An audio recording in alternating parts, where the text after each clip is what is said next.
Well, this is kind of how it all began. In the summer of 1983, I was working at Robert Mark Cosmetics in Glencoe, a wealthy North Shore suburb of Chicago. At this time, there were only a handful of day spas in all of Chicagoland.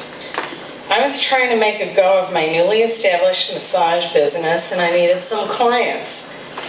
I specifically wanted to do in-home massages for the Chicago elite. There was a sidewalk sale in Glencoe, and I came up with an idea: foot massages. On my first day, I had one customer.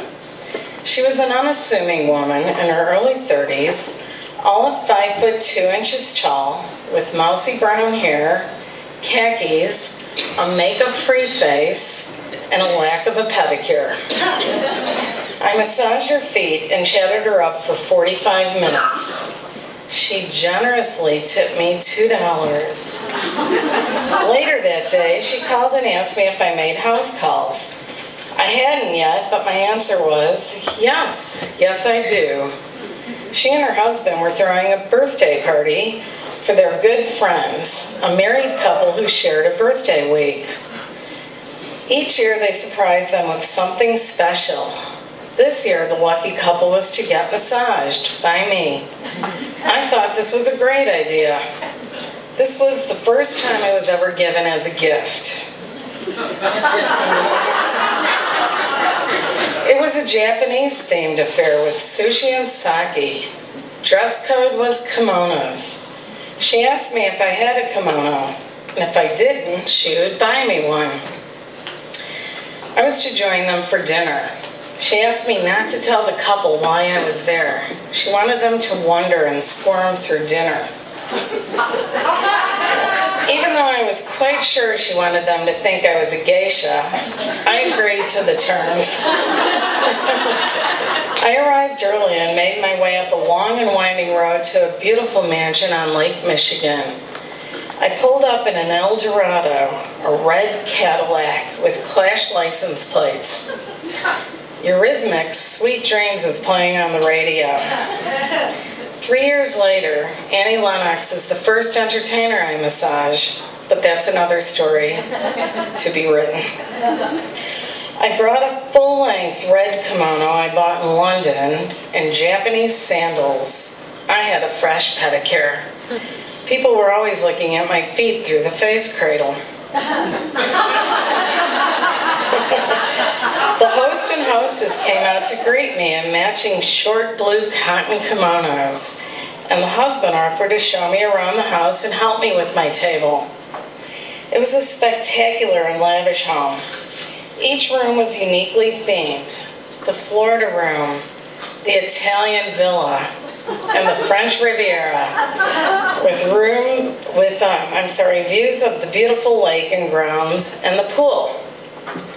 As I followed him up the stairs to the master bedroom, I couldn't help but notice his bare ass. He was in pretty good shape. The guests arrived dressed in jeans and t-shirts and quickly changed into their kimonos, the same short blue kimonos as our host. They were a cute couple, both blonde and looked to be in their early to mid-30s. After some introductions and some sake, we all sat down to a fabulous home-cooked Japanese meal. We ate yellowfin tuna, fine caviar, and sticky rice. They questioned me about my car, Clash license plates, and my hair. They thought I was cute, and they nicknamed me Clash. As the dinner progressed, a second bottle of sake was consumed, followed by a bottle of plum wine. I only had one glass of sake. This was my first house call, and I was taking this seriously. Everyone else was starting to get pretty lit, so I figured it's time to start the massages. I told the birthday boy, "You're first." He had consumed plenty of liquid, so I suggest you go to the bathroom first before we head upstairs to the master bedroom. In an Elmer Fudd voice, he said, "I'm scared."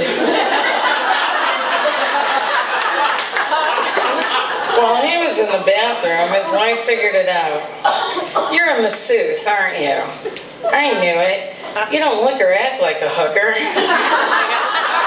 Thank you. We went upstairs and I massaged him for an hour and a half.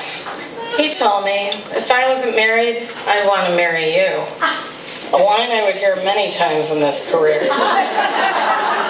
When the massage was over, I told him to stay on the table and relax while I go get his wife.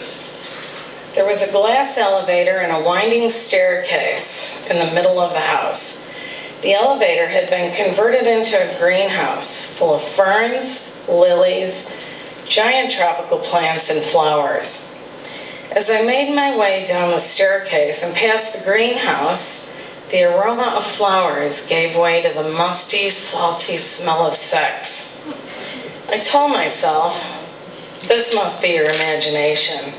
But as I got closer to the kitchen and then the Florida room, there was no mistaking it.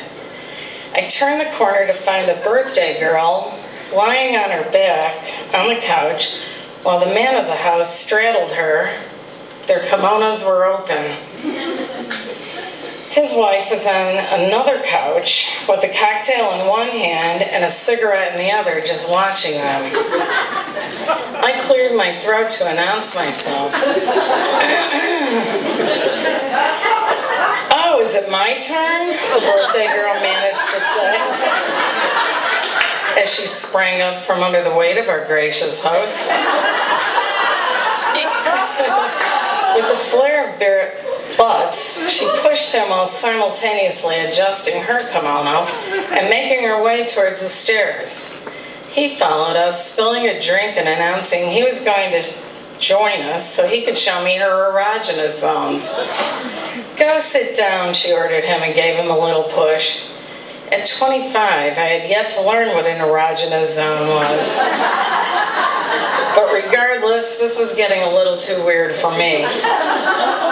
"Listen," I blurted out, "if I had known that you were swinging couples and this was going to be some big sexual affair, I wouldn't have taken this job." From over on the couch, I hear our hostess giggle at my reaction. As we started up the stairs, the birthday girl apologized. "Really, we've never done this before and we're not swingers. I'm not sure what got into us." It was pretty clear to me what had gotten into them. A lot of alcohol, some raw fish, a geisha fantasy, and the powerful eroticism of massage. For me, this was a glimpse into my new career and a situation I'd have to navigate time and time again, managing the delicate balance between healing, pleasure, nudity, and sex. I started to have second thoughts. What had I gotten myself into? The end.